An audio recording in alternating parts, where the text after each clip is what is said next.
Morning everyone. कैसे हैं सभी बच्चे? वीडियो देख रहे हैं, बहुत अच्छी बात है और सबका अटेंडेंस भी लग रहा है। लेकिन क्या है कि आप लोग जो वीडियो देख रहे हैं बेटा, उसको पूरा नहीं देखेंगे और सिर्फ अटेंडेंस के लिए वीडियो देखेंगे तो फिर हमारा जो मेहनत है वो व्यर्थ चला जाएगा। ठीक है ना? चलिए, कल हमने जो है अपना नया चैप्टर स्टार्ट किया था अधिकार, और हमने दास प्रथा के बारे में जाना था। आज के वीडियो में जो है हम पढ़ेंगे लोकतंत्र में अधिकारों की जरूरत की। जो लोकतांत्रिक सरकार है उसमें अधिकार क्यों आवश्यक है, लोगों को उसकी क्यों जरूरत है। ठीक है। अधिकारों की अवधारणा सिर्फ लोकतांत्रिक व्यवस्था से जुड़ी नहीं है। अन्य व्यवस्थाओं में भी अधिकारों की बात की जाती है, जैसे काम करने का अधिकार हो या स्थानीय प्रशासन में शामिल होना हो। लेकिन लोकतांत्रिक शासन में अधिकार और महत्वपूर्ण हो जाते हैं, क्योंकि सरकार बनाने और चलाने में लोगों की भागीदारी होनी चाहिए। ठीक है। यदि हम अधिकारों की अवधारणा सिर्फ लोकतांत्रिक व्यवस्था से जुड़ी है ऐसा सोचते हैं तो ऐसा नहीं है। अन्य व्यवस्थाओं में भी अधिकारों की बात की जाती है, जैसे काम करने का अधिकार हो या स्थानीय शासन प्रशासन में शामिल होना हो। आज स्थानीय स्वशासन का महत्व काफी बढ़ गया है। आप देखेंगे कि ग्राम पंचायतें हैं वो आत्मनिर्भर हैं और उनकी अपनी खुद की जो है स्थानीय शासन होती है, जिसमें पंच सरपंच मिलकर के जो है उस पूरे गांव के नीति निर्माण का कार्य करते हैं, ताकि जो वहाँ की समस्याएं हैं उसका समाधान किया जा सके। तो केवल ये लोकतांत्रिक सरकार से अगर हम जुड़ी बात करते हैं कि भाई उसमें अधिकार मिलना चाहिए, तो ऐसा नहीं है। अन्य प्रशासनिक कार्यों या अन्य चीजों के साथ भी जो है अधिकार जुड़े हुए हैं। लोकतंत्र की मूलभूत आवश्यकता है लोगों द्वारा चुने हुए प्रतिनिधि लोगों के हित में काम करें, हम लोगों के प्रति जवाबदेह हों। यदि आम लोगों को व्यापक अधिकार ना मिले हों तो केवल कुछ लोगों द्वारा ही सरकार बनाई जा सकती है। ठीक है। लोकतांत्रिक सरकार की जो नींव है या मूल है वो है लोगों के द्वारा चुनी हुई सरकार, जो अपना तंत्र स्थापित करता है और अपने समस्त कार्यों के लिए जो है जनता के प्रति जवाबदेह होता है। अर्थात वो जो भी काम करेंगे उसके लिए उन्हें जवाब देना पड़ेगा। अगर वो गलत काम करते हैं या जनता की इच्छाओं के अनुरूप जो है वो काम नहीं करते हैं, तब ऐसी अवस्थाओं में जो है आगामी चुनाव में जो है ऐसे प्रतिनिधियों को जो है पदस्थ करके किन्हीं नए प्रतिनिधियों को मौका दिया जाता है। अगर लोगों को जो है प्रॉपर अधिकार ना दिए जाएं तो क्या होता है कि कुछ लोगों के द्वारा जो है मिलकर सरकार बनाई जा सकती है। जैसे संयुक्त राज्य अमेरिका के उदाहरण में हमने देखा, अधिकार ना हो तो शासन द्वारा बनाई जाने वाली नीतियां और कानून एक तरफ हो जाती है। ठीक है। यदि अधिकार ना हो तो क्या होते हैं कि जो शासन द्वारा बनाई जाने वाली नीतियां हैं वो एक तरफ हो जाती है। लोगों को इन पर विचार रखने और इन्हें बदलने के अवसर नहीं होते हैं। ठीक है। यदि शासन की नीतियों में आम जनता को किसी प्रकार की भागीदारी ना हो, उसमें अपने विचार रखने की अनुमति ना हो, तो जब सरकार कोई काम सही ढंग से ना कर रहा हो तब भी उसे बदलने का अधिकार जो है इनके पास नहीं होता है। यदि कहीं भी लोकतंत्र में नागरिकों के अधिकार सुरक्षित ना हो तो शासन द्वारा नागरिकों पर अत्याचार व दमन आसानी से किया जा सकता है। जैसे हमने अधिनायक तंत्र या सैनिक तंत्र या राजतंत्र में आपको देखने को मिलेगा कि वहां पर जो आम जनता होती है उन्हें किसी भी प्रकार का अधिकार प्रदान नहीं किया जाता है। सारा कानून व्यवस्था ये अपने पास रखते हैं और यदि कोई उनके कानून व्यवस्था में दखल अंदाजी करता है, उनके खिलाफ आवाज उठाता है, तो उसको ही पनिशमेंट दिया जाता है, सजा सुनाई जाती है। और लोगों में डर पैदा करने के लिए क्या करते हैं कि उन्हें ऐसी सार्वजनिक जगहों पर जो है दंड दिया जाता है कि कोई दूसरा व्यक्ति जो है ऐसा काम ना कर सके।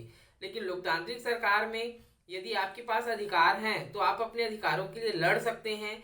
जो जनता के प्रतिनिधि बन के बैठे हुए हैं ऐसे लोगों को जो है आप हटा भी सकते हैं, लेकिन ये तभी संभव है जब आपके पास अधिकार होगा।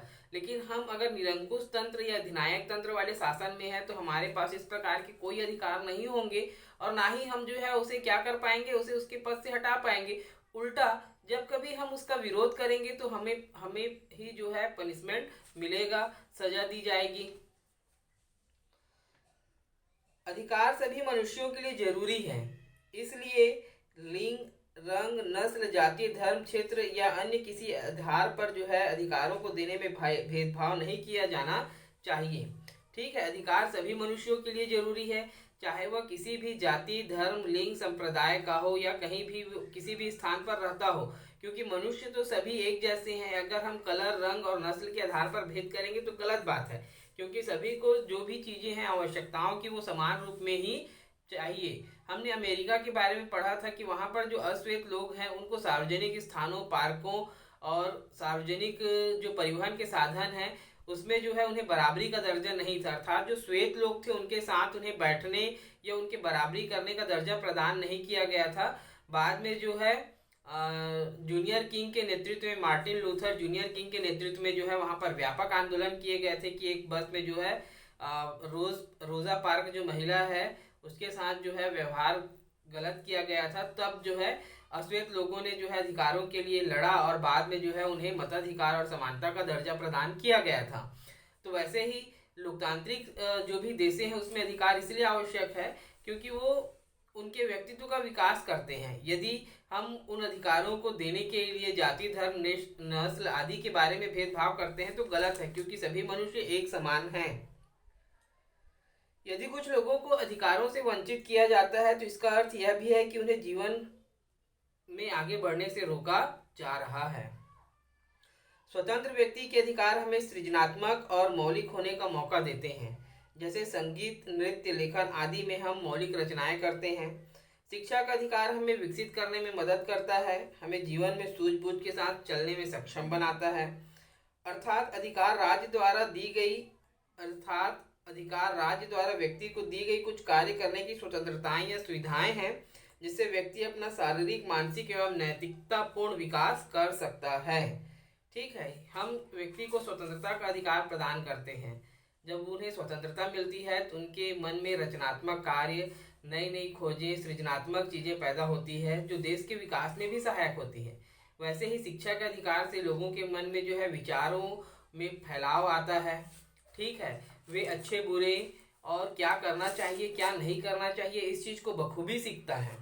ठीक है, यदि हम इस प्रकार से देखें तो जो अधिकार हैं वो राज्य द्वारा प्रदान किए गए लोगों को किसी कार्य को करने की स्वतंत्रता या अधिकार है, जिसके माध्यम से वो व्यक्ति जो है अपना नैतिक और आर्थिक विकास कर पाता है, जिसके माध्यम से जो है वो आगे बढ़ता है।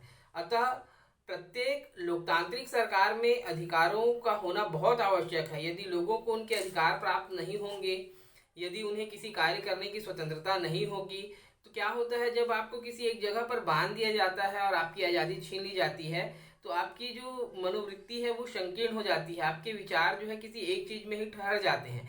लेकिन आपको जब वो स्वतंत्रताएं मिल जाती है, किसी भी कार्य को करने के लिए कुछ अधिकार मिल जाते हैं, तब जो है आप व्यापक रूप से अपने आपका और आसपास के क्षेत्रों का विकास कर पाते हैं। तो इसीलिए लोकतांत्रिक सरकार में जो है अधिकारों की आवश्यकता होती है या जरूरी है। ठीक है बच्चों, कोई भी डाउट होगा तो जरूर पूछेंगे। Thank you.